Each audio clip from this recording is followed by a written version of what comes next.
Well, the Bullwhip's back, and welcome to part 4. I think we're going to make a serious stab at making a runner out of this thing in the next few videos.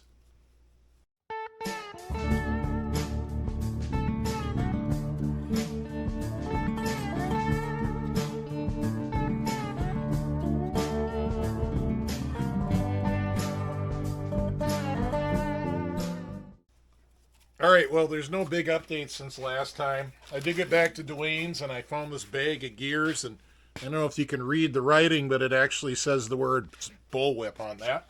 So that's good. And I found this motor plate that looks vaguely like something that may have been on a Scorpion, and it sort of fits the sled. So I got this much more to work with than I had last time. So the plan is still the same as it always was. This is not a restoration. I couldn't do a restoration. I couldn't find an original motor. Forget it. So all I'm going to do is make a nice rider out of it, and it's going to get a Polaris TXL motor in it. That's the plan. So I got a lot of work ahead of me. I got to get the seat done. This is unacceptable.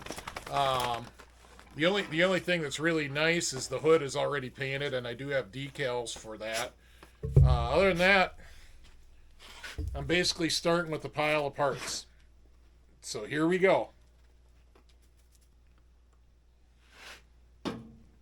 So Brad and I are looking it over and admiring the fact that it doesn't even have a jack shaft. I'm like, I guess I'm going to use a Polaris jack shaft. Here's the gear from the bag of Bullwhip gears, the top gear. Looks just like a Polaris gear. 13 tooth internal. Oh, there we go. There we go. So we're working. The bottom gear was a much bigger deal. You could see that the Bullwhip drive is, well, it's big. It's got a lot of teeth. So getting this gear was a really big deal. There's a chain in there too, but this guy named Dennis up in Rush City sells chains too if I need one. Anyways, just starting to do the evaluation of how it's going to come together. I think the next step is it's to blow it all the way apart and pressure wash it though, because this thing's filthy. Get her clean. Start with a clean sled. Well, it's Halloween 2022, the day after I got this thing up on the table. And I got it out tonight after work and pressure washed it. She's still got some stains, a lot of stains. So I think I'm going to enlist the help of details. And maybe we'll detail this thing before we get too much further. All right, we're out here in the junkyard because the junkyard will provide. The word says Scorpion. I have one single Scorpion in my junkyard. I'm afraid to set down my beer because Farley is going to tip it over and drink it. She's a beer stealer. You want to pop open the hood, Dennis? So this thing's in the junkyard for a number of reasons. She's mint. I'm sure we can looks like suspension on my truck. Yeah, it does. Well, I'm sure we could unstick this craptastic motor and make it run again with this one of the worst carburetors that God ever invented, the Marlboro floater. I'm sure we can do that. But the real reason we're here is we're going to nab all these motor mount bits. Probably just going to pull the whole motor out. And we're going to hope that Scorpion just reused production line stuff. I don't really know if they just reuse production line stuff or not, but gonna cross our fingers and hope that at least the rubber bits, if not the whole motor mount, will work on the Bullwhip. Yeah, and that they're not just hardened. Yeah, that too. Yeah, you better save that. We might restore this thing someday. Might. All right, here's our bounty from the junkyard. We got a whip motor mount. We got a clutch guard that may or may not work for the Bullwhip, and some hardware, and a front strap. I have the feeling it's too short of a front strap, but we got the rubber bits that go with it. So hopefully some of this stuff helps with the Bullwhip with getting the motor mounted. All right, well, we're digging into her. I think we're going to declare it a partial success. The rubber pieces, well, they appear to work. They pop right out of here. They pop right out. They go there. The steel features match. So that's good. The strap, however, you want to pick that up? I don't know if I line up the bolt there, the strap is that much too short. So I'm going to have to make another strap. So my first question, here, you want to hold the camera for a second? Before I make another strap is it hardened or not? So I just got a file. That is absolutely not hardened. File cuts right in. So I'm just going to get a piece of strap material. I'll probably get something good like some stress-proof 1144 and make a new strap. I am going to have to add these metal cup features on here, but I will salvage them off of here and weld them on, or make some new ones on the lathe or something like that. So it's achievable. This is, for sure, the motor mount was the part that worried me the most, next to the bottom gear with the giant splines for the aluminum drive shaft. And we've got enough now. We can make her work. Well, we got a plan. So the removing the suspension has quickly changed to exploring motor mount options. So we're looking at these. I took these for metal at first. They're not. These are plastic bushings, and they got like a little flared over edge there. And I got a couple extra tries because between this and that plate over there, I've got 4 of them. And plus there's some already on the old motor plate. So I don't know what's going to happen, but we're going to try to pop that thing out. So let me get you situated on the camera, on the tripod here. All right, let's see if we can pop that thing through. This is just a 3/4 socket. And I think I broke it. Yep. All right. Or it's 2 pieces like you... Nope, it's broke. So there's what we just learned. That's how this is made. It's 2 pieces of plastic that are not super flexible. Is it 2 or was it 1 they flared over? No, it's 2. And I don't think they molded it on there. I think, Dennis, you were right when you said we should heat this thing up. I don't know. It's very old. Well, old plastic's gonna. Let's try on the next one. I wonder if you're gonna need this. Do we need this side? Yeah, we do, because the rubber pieces go on both sides. All right, so we're gonna. Hey, where are you? Oh, there you are. So we're gonna try the other side of this strap, and we're gonna try a little gentle heat and see if we can get the next one out. And if we can't get I'm going to call up Jack P. and see if Jack has any in his Scorpion part stash. Somebody's got to have some. Let's see. Let's get these out. There. That's all it is. Kind of nice little mounting setup. All right, we'll bring you back after we warm it up. And clean it up. Getting pretty soft? Yeah. Well, let's keep going. Nothing's smoking yet. Smoke them if you got them, right? Whoa, okay. There, we just suddenly went bubbly. We don't want to push it much past bubbly. Do you think we dare tap, or should we just pry? I like the pry. Oh. Okay. Yeah, no, it was moving. Oh, it was? It wasn't really over here. Let me get a second screwdriver. Right. Or make it a wider one. Oh, she's getting a little... Mine broke. A little brittle. Yep. Broke. Well, I wonder if Scorpion Jack has this part. Yeah, this is tough, what we're trying to do, but... I don't know. Let's give it a tap. I think it's going to break. Yep. Yeah. All right. Well, this is looking hopeless, but, really, if I had to make these on the lathe, I certainly could. Mm-hmm. Or, for that matter, we can them together. Yeah, friction would just hold this back together. All right, I'm going to go check eBay. Maybe there's some for sale on eBay.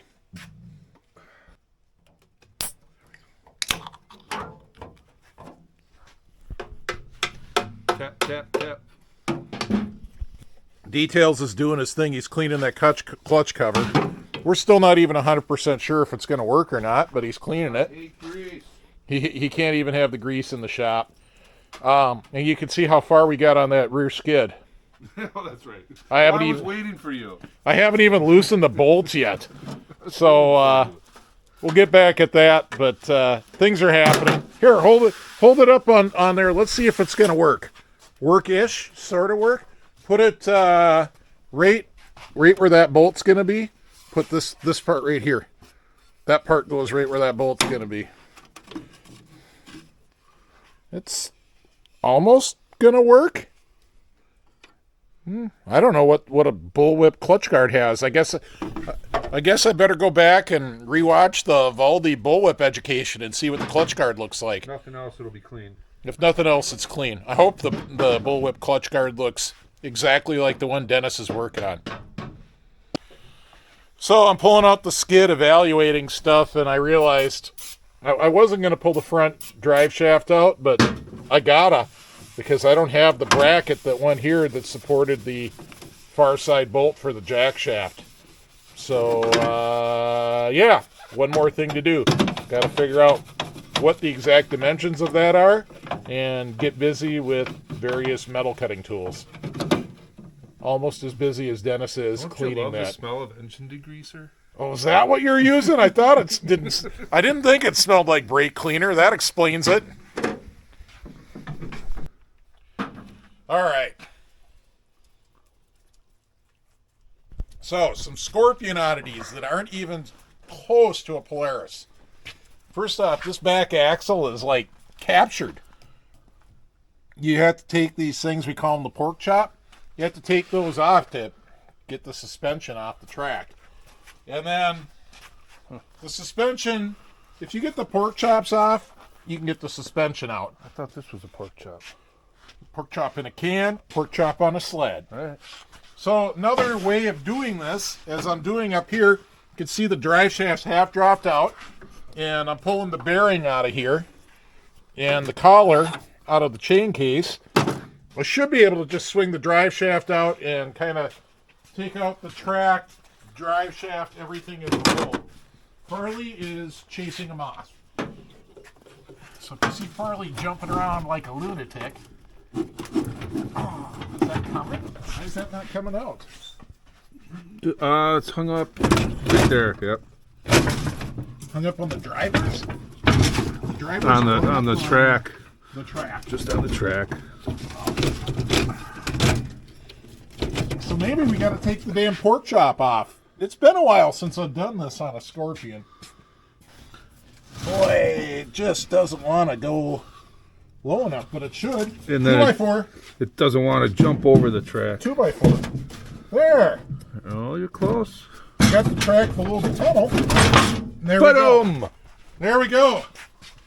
So, is it more difficult to pull a rear skid out of a Scorpion than your typical TX or Indy? Oh, hell yeah. Beer break. All right, well, we're looking at the track, and it's not super awesome. See how I can put my finger through it there? Stud tear out. Yeah, over here we got a bar starting to come out. I've seen that on Scorpion tracks with these embedded metal bars, although it is still captured there. We may be able to do some riding on this one, but I'm not sure. I'm not sure. We're going to evaluate. Maybe it's track conversion time for the Scorpion. You got to remove this to get it out, don't you? Yeah, that's what I'm talking about. We got to pull the pork chops off to get that thing out. Isn't that crazy? Silly. Should we do that up on the bench? Let's do that on the bench before we put it on the floor. Yeah. All right, we're back to the rear arm pork chop assembly. Let's see if we just take these two bolts out. Is it going to come out? Oh, see, the shaft is... Yeah, there's a shaft that goes all the way out to the end, so you do kind of have to get one pork chop off to get that out. I suppose every diehard Scorpion guy in the world is laughing at me right now. This isn't my first Scorpion or my first Pararail. It's just been 10 years and I forgot. What would be next? Well, we got to knock out this bolt. Yeah. From each side, or just get the impact and unscrew them. Yeah, that's pretty thin. I don't know that we'll get a socket in there. All right, so this side, we got the bolt out of the pork chop. We actually got them both out. The other side didn't move. This side, that looks like a pork chop to me. I'm getting kind of hungry. It's making you hungry? Mm-hmm. So now we can take the skid out of the track-ish. Kind of. There you go. Sort of. In fact, if we're careful, we can take the whole back axle out. Well, look at that bushing. That's a nice bushing. That's just a normal plastic wheel bushing you can get from Dennis Kirk. I'll just order some. You know, that other Dennis, that guy in Rush City that sells us parts.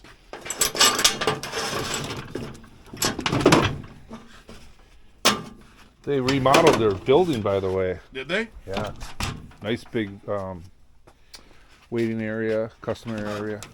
So this thing obviously needs a little bit of cleaning, but let's give it an inspection. Fair. Wobbly. Yeah. Decent. Nah, fair. Dry. Okay. Not bad. I mean, what do you expect? What was this one?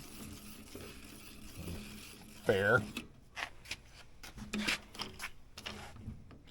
I don't know. Maybe I should figure out how to put 5 drops of magic oil in all these. The bearing healing oil that somebody left me comments about.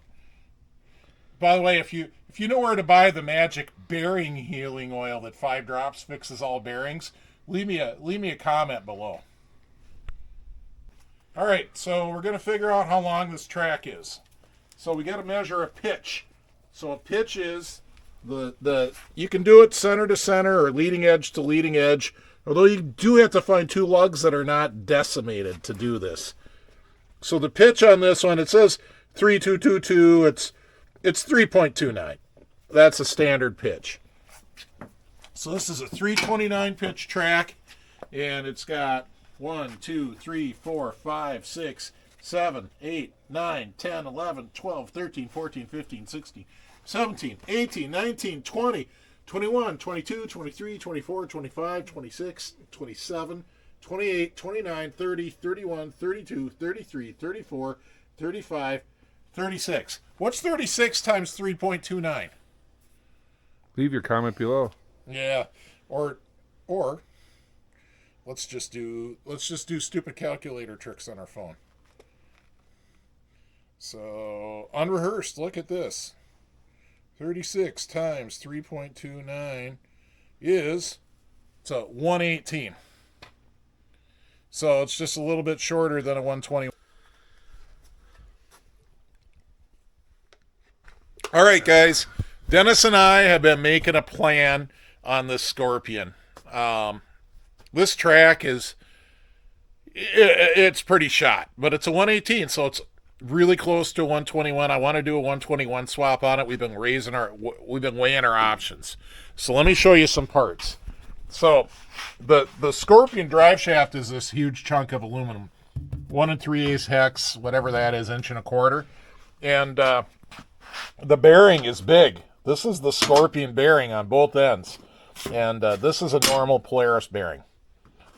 Yeah, so that raises some complications there. So on the drive shaft arena, I've got some options. I can make a Polaris 9-tooth wheel work, or an 8-tooth wheel, or maybe an Articat 8-tooth, maybe these Wall Brothers wheels. I might get brave and try to broach out the hex to 1 3/8 and just press them on that shaft. I got a ton of old Polaris wheels, so all I need is to get some 1 3/8 hex stock and try to make a broach and do a little experimentation there. If that doesn't work, the next option is going to be to make some shrink sleeves for the drive shaft. So, I've got a ton of Polaris drive shafts. I can turn it back to whatever and, get the wheels where they need to be, or pretty close anyways. And then I can shrink fit on a sleeve that's this diameter. And if I do that, I would have it oversized, shrink fit it on, and then turn it to size on the shaft. That'll make everything run real true. So those are the options on the track and the drive shaft. Now we got to talk about the skid. What a great time for the air compressor to come on. Dennis is going to go shut that off. All right, here on the skid, here's the situation. When you look at a 121, this wheel, this wheel, this wheel, and this wheel are all landing right on the drive lugs. I'm going to do a little rearranging and get that fixed. So these wide wheels here are going to get moved out. I'll make a longer shaft to move them out. These are going to probably move in. I'm not going to try to run them down the center of the lugs. I'll run them in a little bit. And I'm going to keep the rails the same width apart, because up here where this front arm connects, that's got to stay the same. So you're probably wondering why I go to all that trouble. Why don't you just put in a Polaris skid nutter? Well, a couple of reasons. One is I think I can do this swap without drilling any additional holes in the tunnel. Mm-hmm. And the other is I really feel like a pararail is part of the character of a Scorpion. I've owned a few Scorpions in the past, and I am a real fan of the pararail. So I'm going to try to keep that, even though I'm going to do a track swap. So that's where we are. We got a lot of work to do. Yeah, the back axle, Dennis just dragged that out. And I don't think the back axle is going to be any big deal. It's just this 5/8 shaft. You know, we could come up with wheels and sleeves and space everything on that wherever it needs to be. So, I don't know. So there's my hope, guys. So we want to say cheers. We hope you hit subscribe, follow this project along. We hope you approve of what we're doing, but even if you don't, you got to realize this sled was destined to sit in a horse stall in a barn if I didn't rescue it. And It's going to be fun. It's going to be fun. Parts are basically non-existent, and I'm just going to do what I have to do to get it back on the trail. I'm going to try to not modify the tunnel and the bulkhead, or the drive shaft. You know, I'm going to do what I have to do, but I'm going to try to keep intact the items in case someday somebody bought it and wanted to restore it. But with that said, I'm not restoring it. So if you want to see a restoration, let me just apologize right now. Don't want to mislead anybody. This is going to be a mod sled by the time we're done. It's going to hopefully... Slightly mod. It'll look good. Yeah. But I'm not kidding you. It's not going to be a stock sled. I don't have the stock motor, and some things are going to have to be changed just due to the parts that I have to work with. So, with that said, I want to thank the patrons: Aaron Shriver, Michael Johnson, Matt DeFossi, Charles Myers, Alex Sherrill, Brandon Paraso, Dan Hosnut, Mike Jerish, Louis Brady, Jeff Eisert, and Brian Peters. Thanks for supporting the channel, guys. I hope everybody else will want to support me on this project. The best way to support me on this project is to go over to the Patreon page, sign up, and become a patron. That money will definitely go to help this project keep moving. And don't forget some bearings to buy. Yeah, we got something to buy. And don't forget to hit subscribe. So we'll see you on the trails. See you guys.